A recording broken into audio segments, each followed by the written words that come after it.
예, 화요일 묵상의 시간입니다. 내가 생각하는 교회가 아니라 하나님이 찾으시는 교회와 성도가 되자. 내가 생각하는 교회가 아니라 하나님이 찾으시는 교회와 성도가 되자. 이런 제목으로 오늘 묵상하겠습니다.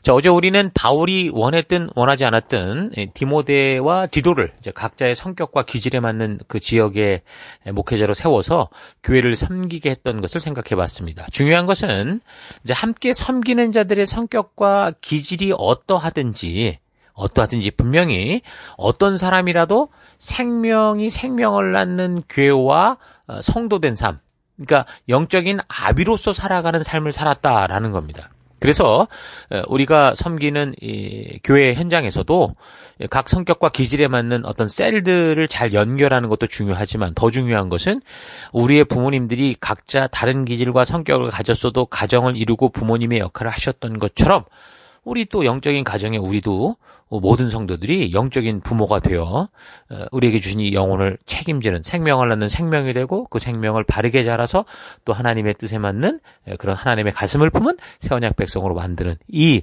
영적인 리더, 셀 리더로서의 역할, 영적인 부모의 역할을 우리가 모두 감당해야 된다라는 거 잊지 마십시다.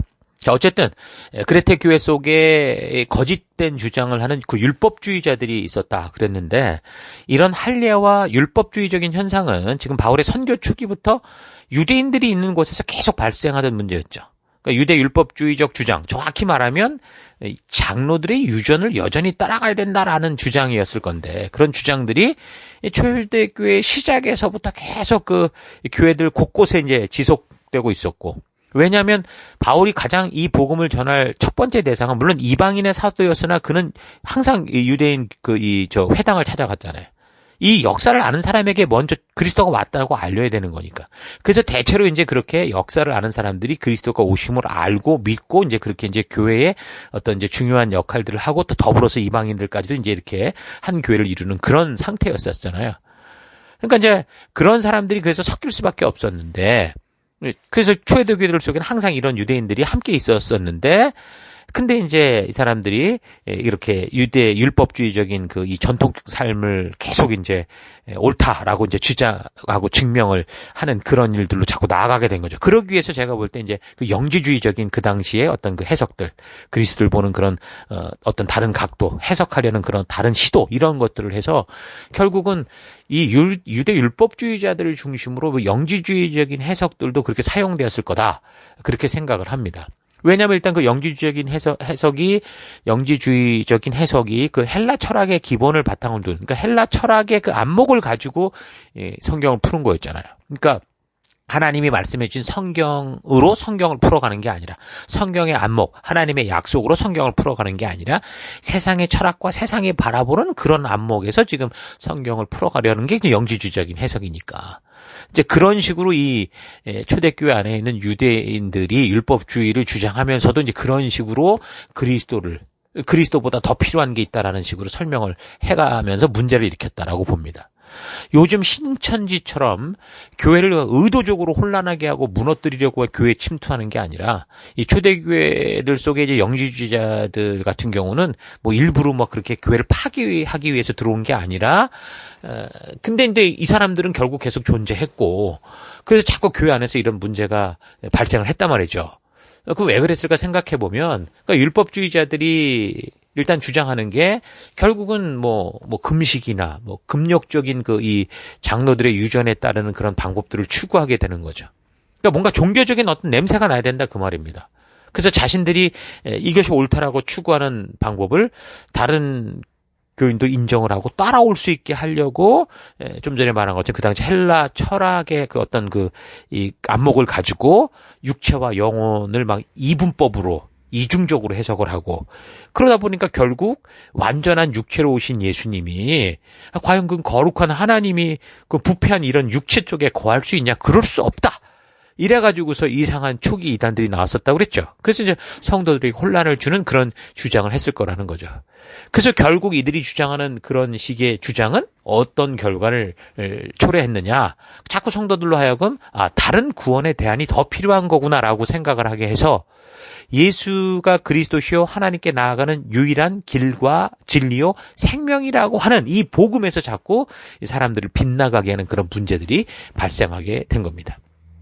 그래서 우리가 지금 바울의 서신서를 여러 권 살펴오면서 계속해서 초대교회 속에서 발견되는 이 할례를 주장하고 율법주의적 행위를 주장하는 이 부류들이 있다라는 것을 우리가 알게 되는데, 뭐 심지어 그 마가 요한도 그 할례파였을 가능성이 많다고 그랬잖아요.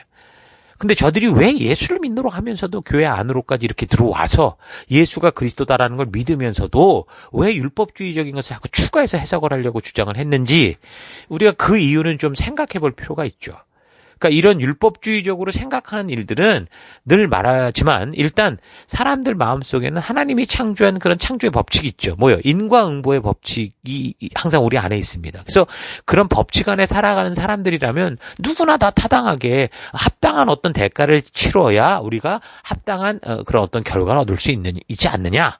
이런 식으로 생각을 하기 때문에 그게 타당하게 들리는 말이었기 때문에 근데 뭐 예수를 믿노라 하는 그래서 교회 안에서도 자꾸 이제 성경과 역사를 통해서 하나님께서 율법을 주신 이 의도, 하나님의 의도를 바르게 알지 못하면 쉽게 그렇게 기본적인 그 인생 법칙 성도들이라도 쉽게 빠질 수 있었다는 겁니다. 소위 우리가 이제 믿음과 반대되는 율법주의적 이 시작은 역사적으로 볼 때 여러 번 말씀을 드렸지만 바벨론의 이제 이 남유다가 결국은 망하고 포로가 되면서 율법의 중요성을 알게 되죠. 그래서 이 사람들이 하나님이 주신 율법을 바르게 지키고자 하는 이제 바른 민족적 각성이 일어났다고 했는데 그때부터라고 볼 수 있습니다. 그러니까 바벨론에 포로된 유대인들이 전능하신 하나님의 백성인 자신들이 왜 이런 지옥의 땔감밖에 안 되는 이방인들에게 포로가 됐을까?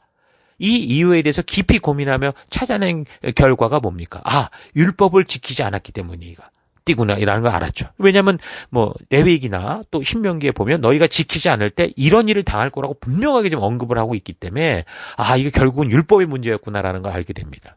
그래서 이제 그때부터 율법서를 수집하고 또 선지자들이 적었던 많은 글들을 수집하고 그래서 이제 구약의 어떤 토대가 되는 그런 그 말씀들이 이제 모아졌다고 그랬잖아요. 그러면서 이제 율법을 바르게 지키는 것이 이 우리나라 이제 망했지만 분명히 또 율법에 약속되듯 우리가 어디서든 다시 믿고 율법 가운데 바르게 나온다면 우리를 회복시켜 주신다 했다. 그래서 이제 나라의 회복과 복받는 길이다. 그렇게 생각을 하고 율법을 지키는 일에 아주 열심을 가지게 되는데 뭐 그것도 이제 포로에서 돌아와서까지 열심히 뭐 제2성전을 짓고 열심히 노력하다가도 또 이제 흐지부지 되다가 또 에스라 같은 사람이 또 나타나서 종교개혁 같은 이런 큰일을 일으키죠. 그러면서 에스라를 기점으로 더더욱 이제 율법을 바르게 지키기 위한 그 민족적인 필사의 노력들이 이제 계속된 겁니다. 또 그런데도 시간이 흘러가면서 어떻게 됩니까? 하나님이 이 율법을 통해 알게 하시고자 했던 하나님의 의도를 따라간 게 아니라 율법을 잘 지키면 복받고 그렇지 않으면 저주받고 망한다라는 이런 이상한 종교적 해석학적 틀에 빠지게 되면서부터 이제 이상한 방향으로 흘러간 거죠.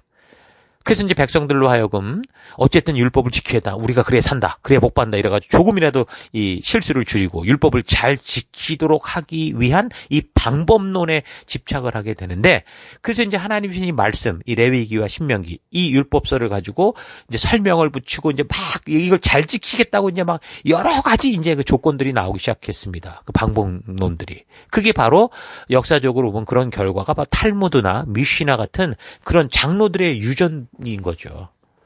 그래서 이제 결국은 예수님께서 이 땅에 오셨을 때 이렇게 하나님의 말씀 속에서 의도를 우리가 아는 게 아니라 율법을 지켜서 복을 받고 저주를 피하기 위한 어떤 종교적 방법으로 만든 이 장로들의 유전, 이 방법론을 따라가는 이들의 삶에 대해서 굉장히 책망하시고 그것이 잘못됐다라는 것을 알게 하셨던 겁니다. 많은 말씀이 이 복음서에 그런 말씀이 나오고 있지만 마가복음 7장 8절을 참고하면 너희가 하나님의 계명은 버려도 그러니까 하나님의 계명, 하나님이 그 계명 속에 주신 의도는 버리고 사람의 유전, 그러니까 율법을 지켜서 복받고자 하는 그런 방법론으로서 장로들이 말했던 그런 것들은 지키느니라. 9절 또 가라사대 너희가 너희 유전을 지키려고 너희가 만든 이 하나의 니네 그 종교적 방법을 지키려고 하나님의 계명, 하나님의 의도를 잘 저버리는 듯 하나님을 그냥 아예 빼버린 거예요. 하나님이 없어도 되는 식으로. 그러니까 이 유대인들이 율법을 통해 하나님의 의도를 알고 하나님 나라 백성답게 살아가는 하나님과 온전한 관계로 나아가려고 한 게 아니라 그 율법이라는 것을 이제 종교적 규율의 차원으로 잘 지켜서 그렇게 보다 보니까 하나님이 개입하지 않아도 그냥 하나님은 천국 높은 곳에 우리가 늘 제단에 이 좋은 재물들 가다 바칠 테니까 거기 계시고, 그러나 오히려 이 율법을 이 규율처럼 잘 지키면 이제 더 이상 저주받는 삶이 아니라 복받는 삶을 살 수 있다. 하나님이 이렇게 되면 하나님이 빠져도 자기들끼리 율법을 지켜서 복받는 사람이 될 수 있다. 그래서 우리가 이렇게 잘 지켜서 하나님께 갈 테니까 기다리세요. 이런 식의 이상한 상황이 되고 말았다라는 겁니다. 그래서 이런 것들을 지금 사도 바울이 율법주의다, 할례당이다 하면서 그거를 지금 책망하고 있는 거거든요. 자, 그러니까 이런 역사를 볼 때 바벨론 포로 이후부터 이런 시대적 풍토 속에서 살아왔던 유대인들이 이제 예수를 믿고 교회가 되었다고는 하지만 결국 그 예수님을 어떻게 하는 거예요? 하나님의 마음을 온전히 알고 하나님의 의도를 알게 하는 하나님이 보내신 유일한 그리스도로 믿는 게 아니라 이게 또 다른 이 복받는 종교적 방법으로 또 이렇게 생각하게 된 거죠. 그렇게 이제 종교적 방법론의 틀로 보면 단지 예수님을 그리스도로 믿는 것만으로 구원을 받는다, 복받는다라고 할 때 어떻게 해요? 뭔가 좀 싱거워요. 미심쩍은 거예요. 그래서 종교는 뭔가 그래도 신령한 건물도 좀 있어서 건물에 들어가기만 해도 뭔가 하나님이 우리를 어떻게 할 것 같은 그런 게 그런 걸 느끼게 하고, 또 거기에다가 아주 신령해 보이고 거룩해 보이는 어떤 그런 종교적 행위들도 많이 좀 있어야 되고, 삶에서도 뭔가 좀 이렇게 좀 달라야 되고, 이렇게 생각을 하는데 우리 믿으면 구원받는다 이러니까 뭔가 싱거운 거죠. 그래서 결국 예수를 믿으면서도 장로들의 유전에서 그 제시하고 구체화되어 있는 그 금욕적인 종교적 행위들을 추구하고, 또 뭔가 특별하게 다른 사람들과는 자기가 하나님의 자녀라고 구별시키는 할례 같은 이런 종교적 규칙을 내 몸에 이렇게 지니는 이런 것들이 굉장해 보이고, 더불어서 이제 금식이나 더불어 많은 것들을 하는 이런 종교적 행사들이 정말 우리를 더 신앙 가운데 이끄는 게 아니냐. 이런 식으로 이제 이런 이 종교적 행위가 필요하다라는 식으로 주장을 한 게 된 겁니다. 하나님은 우리를 이런 종교의 틀에 가두시려고 이 율법을 주신 게 아니거든요.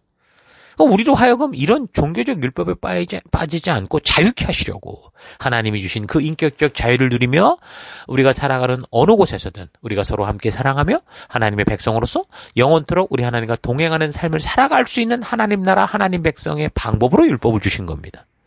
그래서 오히려 하나님은 사람들로 하여금 이런 종교적 틀에서 완전히 자유케 하시고 벗어나게 하시는 분이시죠.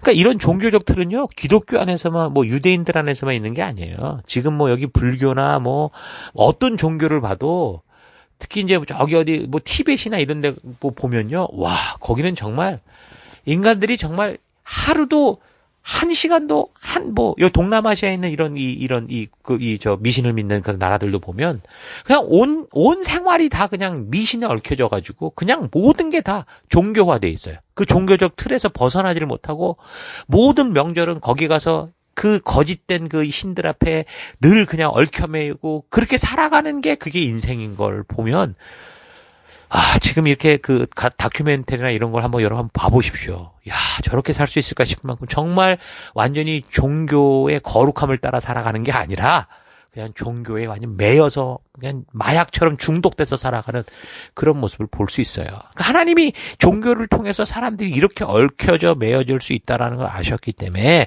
하나님은 우리에게 바르게 이성으로 깨달을 수 있는 이 법도를, 하나님의 그 나라의 법칙을 주셔서 우리로 하여금 정말 자유롭게 하시고 하나님의 백성들께 살 수 있도록 하신 건데, 그런데 이제 이 세상들은 그런 하나님의 의도를 외면하고 종교적인 힘으로 그걸 만들어버리고 규칙으로 만들고, 그래서 뭔가 결국은 자신들이 어떤 사람들을 이용하는 어떤 무기, 또 돈벌이로 삼으려는 그렇게 된 거죠.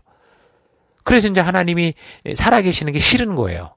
그러니까 같은 교회 안에서도 같은 이 성경을 믿는다고 하면서도 하나님이 우리와 동행하시고 하나님의 의도를 따라 살아가는 거대로 가면 자기가 욕심대로 하고 싶은 대로 못하는 거예요. 자꾸 죄가 드러나게 되고, 그러니까 하나님의 전능한 능력은 분명히 필요한데, 하나님의 약속한 축복은 필요한데, 하나님은 필요 없는. 그게 바로 뭐예요? 그게 율법주의라는 거예요. 그래서 자꾸 이해할 수 없는 그런 종교적 논리가 그래서 만들어지는 겁니다. 이런 율법주의의 이런 모습들이 어느 종교에나 있고, 그 다음에 지금도 심지어 우리 교회들 안에 속에서도 어떻게 하는 거예요? 그런 현상이 나타나요. 그러니까 안타까운 게 뭐냐? 이렇게 율법을 하나님의 의도를 알고 하나님의 마음을 알아서 순종하며 그와 동행하며 자유하는 그런 하나님 백성으로서 살아갈 수 있는 그런 차원에서가 아니라, 이게 이제 잘 지키면 복 받고 잘 된다. 이런 종교적 방법으로 생각했던 유대인의 이런 똑같은 이 종교적 실수가 오늘날도 교회 안에서 반복되고 있다는 거죠. 그게 뭐냐? 바로 예수님을 하나님의 진심을 알게 하는 분으로서가 아니라, 예수 잘 믿으면 복 받는다. 예수 잘 믿으면 천국 간다. 이런 식으로 예수 믿는 것을 복 받는 방법, 저주를 피하는 방법, 그러니까 기도를 복 받는 방법, 저주를 피하는 방법, 내가 원하는 대로 사용할 수 있는 방법, 이런 식으로 생각하며 믿는 거죠. 이게 지금 똑같은 종교적 함정, 율법주의 함정에 빠져 있는 겁니다.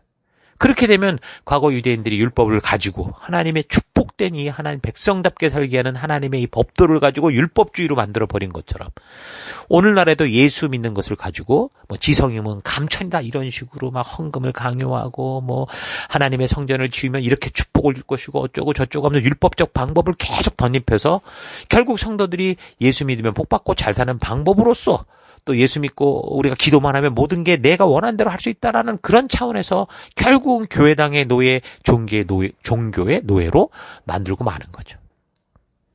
근데 이런 신앙의 패턴에 빠진 이런 사람들을 보면 교회당에 오면 철저한 종교인이 되는 것 같은데, 정작 이제 보냄을 받은 사회로 나가면 어떻게 해요? 거기서 하나님의 의도를 따라 빛과 소금이 되어 하나님의 증인된 성도로서 살아가는 게 아니라, 그러니까 하나님 법칙을 따라 살아가는 게 아니라 세상의 가치와 혼합이 돼서 세상처럼 살아가는 그 이중적인 이런 삶을 사는데, 이게 아무렇지도 않는 그런 현상이 되는 거죠. 그러면서 그런 삶을 살면서도 늘 우리는 말했던 것처럼 부족함을 느끼는 존재니까 찝찝하거든요. 찝찝하게 느끼는 그 죄의 때는 어떻게 하는 거예요? 죄의 때를 벗기려고 일요일에 교회당에 열심히 가서 예배에도 참석하고, 그러니까 종교 행사에 참석하는 거예요. 그러니까 불교에서는 무슨 만유교 같은 데서 무슨 통돌이 같은 거 휙 돌리면 그게 뭐 자기가 깨끗해진다, 뭐 불경을 읽은 거다, 뭐 이래가면서 그러니까 종교적 행위를 자꾸 그렇게 해서 어떻게 하는 거예요? 그걸 털어버리면 그만인 것처럼. 그러니까 너무 종교에 얽매였는데 그거로 인해서 자기가 이중적으로 살아가는 것에 그나마 안심을 하며 살아갈 수 있도록 그렇게 만들게 되는 거죠. 참 안타까움입니다. 결국 이런 현상들이 나타나는 이유는 뭡니까? 그러니까 성경과 이 역사를 통해서 하나님이 누구신지를 모르고 하나님이 말씀하는 교회와 성도의 존재의 목적, 그 의도를 모르기 때문에 나타나는 현상들인 거죠. 한마디로 하나님이 뜻하시는 정말 이 자유, 하나님의 그 목적, 창조의 목적, 하나님의 마음, 그 의도를 모르니까 이런 현상이 생기는 겁니다. 그래서 이제 이 디도서에 나오는 그레데 교회의 상황은 어떤 거예요? 그 옛날 얘기로서 지금 적혀져 있는 게 아니라 그 말이죠. 바로 오늘날 우리가 살아가는 이 시대에도 똑같이 그런 종교의 함정에 빠질 수 있는 그런 현상을 경고하고 있는 지금 살아계신 하나님의 말씀이다라고 볼 수 있는 겁니다. 여러분, 그 당시에는 기독교가 이제 막 처음 형성되는 단계였기 때문에 신약이라는 책이 정해지지도 않았고, 그러니까 기준이 분명하지 않고 정확하지 않았었다고 볼 수 있는데, 오늘 이 시대는 어떤 거예요? 이제 신약 그 27권도 다 정경화됐어요, 이미. 그래서 구약 39, 신약 27, 그러니까 성경 66권이 하나님의 말씀이다 확정이 되어 있고, 그리고 또 지금 우리가 살피듯이 이렇게 이런 역사적인 그런 기록들을 통해서 성도로서 살아가게 될 길이 뭐다라는 이 하나님의 뜻이 분명하게 제시되고 있음에도 불구하고 오히려 그 당시 갈레파들과 같이 종교적이 돼서 그저 지금도 종교적 지식만 자랑하고 또한 모임을 통해 사람들의 감정만 자꾸 건드려서 결국은 사람들이 예수를 통해 복받고 잘 되는 거, 그리고 내가 얻어내고 싶은 걸 얻어내는 그런 방법으로 쓰는 이 종교 패턴에 뒤엉켜버려가지고 너무도 분명한 하나님의 진심을 분별할 수 없는 그런 종교의 함정에서 살아가고 있는 거죠. 자, 그래서 저는 이번에 우리가 이렇게 바울의 옥중서신, 목회서신을 역사적으로 살펴나가면서 이런 현실들을 좀 바르게 분별해서 과연 나는 성도로서, 교회로서 어떻게 살아가고 있는지 좀 제대로 알고 바르게 설 수 있는 그런 기회가 될 수 있기를 바랍니다. 자, 본문으로 돌아와서 아무튼 그레데의 상황은 교회는 조직적이지 못했고 유대 기독교인들은 계속해서 율법을 지켜야 된다고 주장을 하며 성도들을 혼란하게 했고, 거기에다가 교인들의 생활도 기독교인으로서 이 질서나 절제도 없었던 그런 모습이었던 거죠. 그래서 성도로서 사회 속에서 살아가야 하는 분명한 어떤 기준들이 분명하지 않았기 때문에 세상에 나갔을 때는 세상이 살아가는 세상의 방식대로 저들과 이전 투구를 벌이며 그렇게 살았던 겁니다. 이것이 다 교회의 존재의 목적, 하나님의 뜻하시는 그 목적이 온전히 전달되지 않았기 때문에 생기는 현상들이죠. 이게 단지 교회만이 아니라 어느 공동체든 그 공동체들이 세워진 목적을 이루면 그 공동체는 부패덩어리가 되고 말 겁니다. 모인 의미도 모르고 그저 그 시대의 분위기와 감정이 이끄는 대로 행하고 나서는, 그리고 이제 그것을 목적인 것처럼 생각하게 되는 이상한 종교에 빠지죠. 여러분, 활을 우리가 쏠 때 관역을 향해 쏘잖아요. 근데 관역을 향해 쏘지 않고 아무데나 쏴버린 다음에 거기 화살이 박힌 곳에 가서 거기다가 관역을 만들고 우리는 여기에 쏘려고 그랬다. 이게 바로 완전히 이 종교적으로 우리가 좀 말씀대로 한다면 이게 지금 완전히 우상의 삶, 하나님의 말씀을 지 멋대로 뒤집어 놓는 삶이다라고 할 수 있는 거죠. 그래서 교회는 하나님의 아들 예수 그리스도의 피값으로 세워진 하나님께서 분명히 목적을 가지고 하나님의 자녀들이 함께 거하며 우리 주님이 다시 오시는 그날까지 하나님과 동행하는 하나님의 말씀의 가치를 따라 살아가는 곳으로 그렇게 세운 거 우리가 잊지 말아야 됩니다.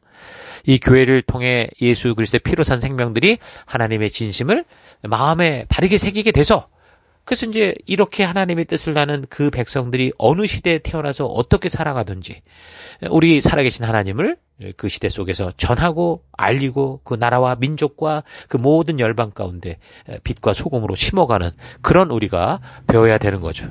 그런데 하나님이 세우신 이런 목적을 잊는다면 이 교회는 종교가 되고 말 거고, 종교의 특성처럼 결국 자기들의 만족을 채우기 위한 그런 공간이 되고 말 겁니다.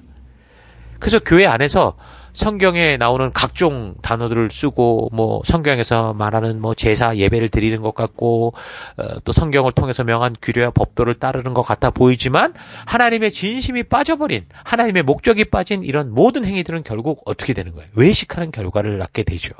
그 외식하는 종교를 하나님이 가장 싫어하시고 용납하지 않으십니다. 그런 분명한 사실이 어디에 나와 있다고 자주 말합니까? 제가 이사야서에 나왔잖아요. 이사야서 1장에 그 적나라한 모습이 나와 있습니다. 이사야서 1장 10절. 너희 소돔의 통치자들아. 지금 하나님의 백성들에게 지금 이렇게 얘기를 하는 거예요.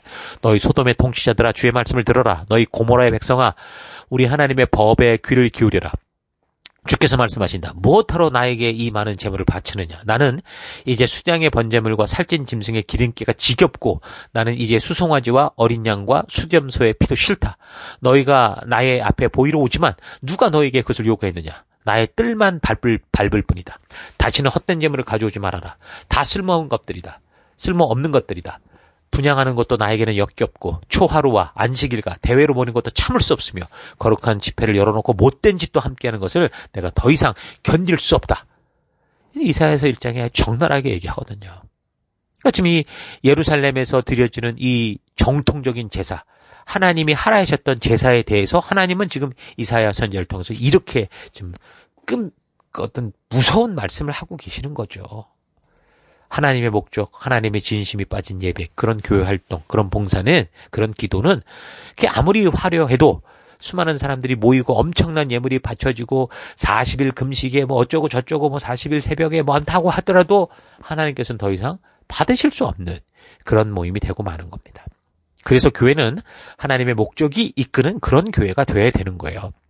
하나님의 목적을 상실한 교회의 모습은 지금 이 그레테 교회를 통해서 그 당시에 교회들을 통해 보여주듯이, 그렇게 보면 이 그레테 상황은 오늘날 이 시대 현 교회들과 성도들의 모습과 아주 흡사한 그런 모습인 것을 볼 수 있죠.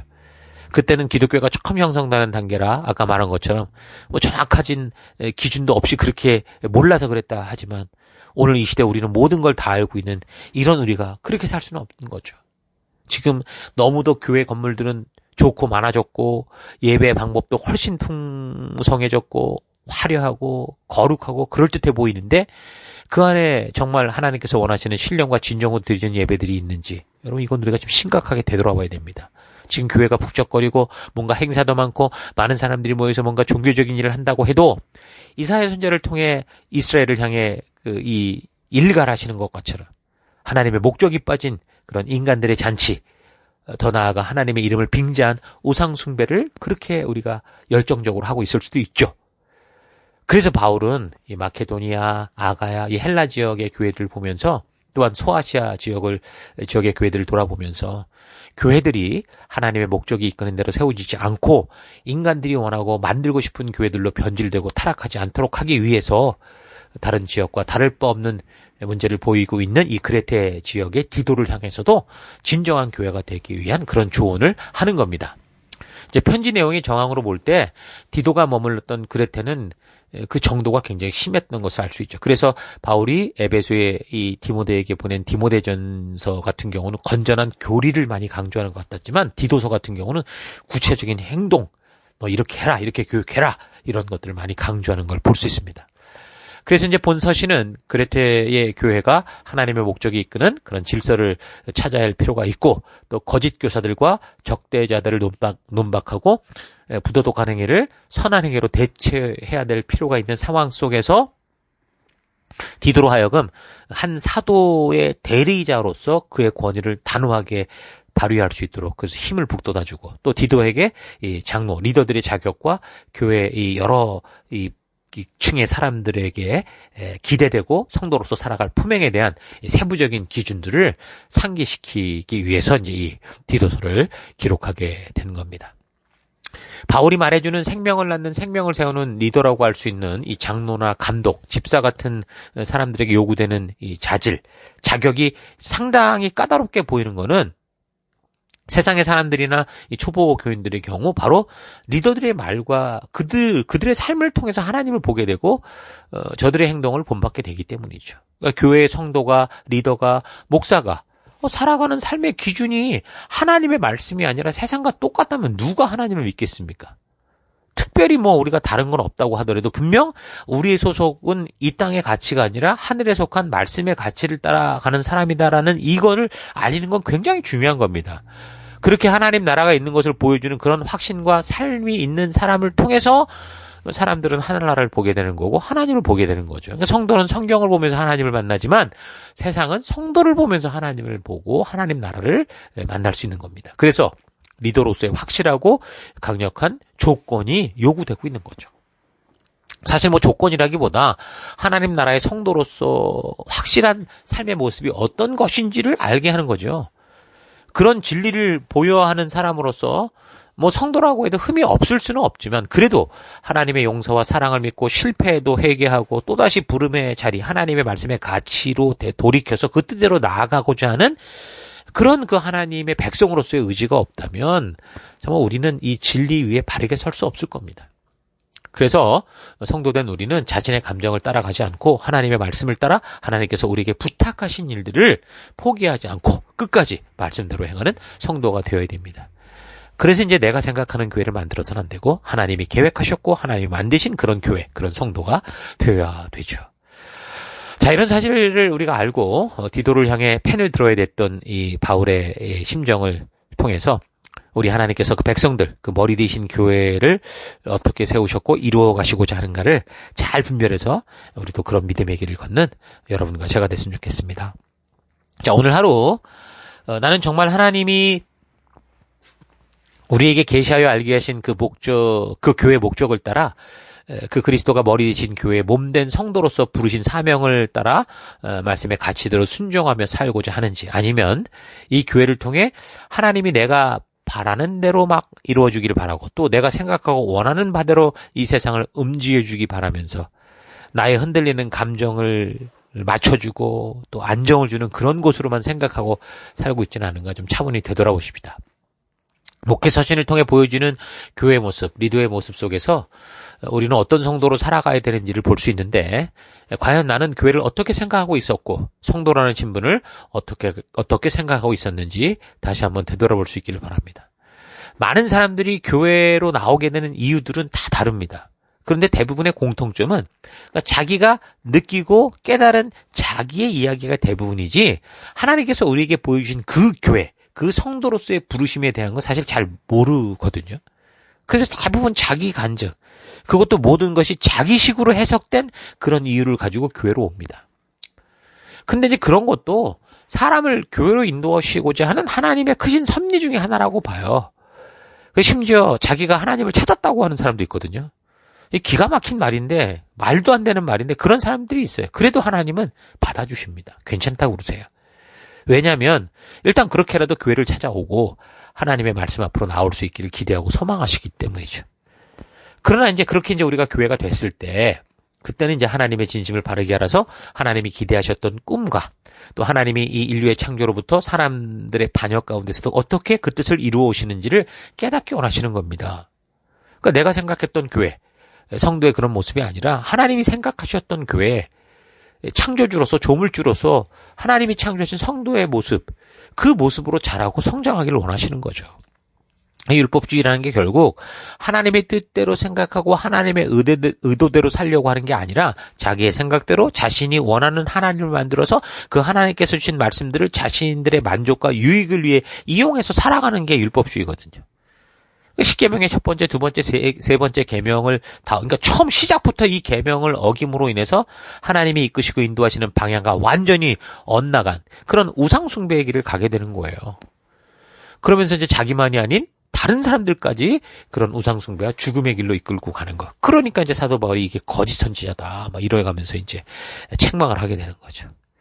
여러분, 하나님의 참된 교회가 어떤 것이고 참된 하나님의 자녀, 성도란 어떤 존재인지를 여러분 정말 성경과 이 역사를 통해서 바르게 깨달아서 진정으로 하나님의 자녀다운, 하늘나라 백성다운 거룩한 열방의 제사장된 그런 삶을 우리에게 주어진 이 시대, 이 땅 안에서 나의 가족과 나의 사회와 나의 국가 안에서 살아낼 수 있는 여러분과 제가 될 수 있기를 주의 이름으로 축원합니다. 오늘 하루도 힘내십시오. 잠시 기도하겠습니다.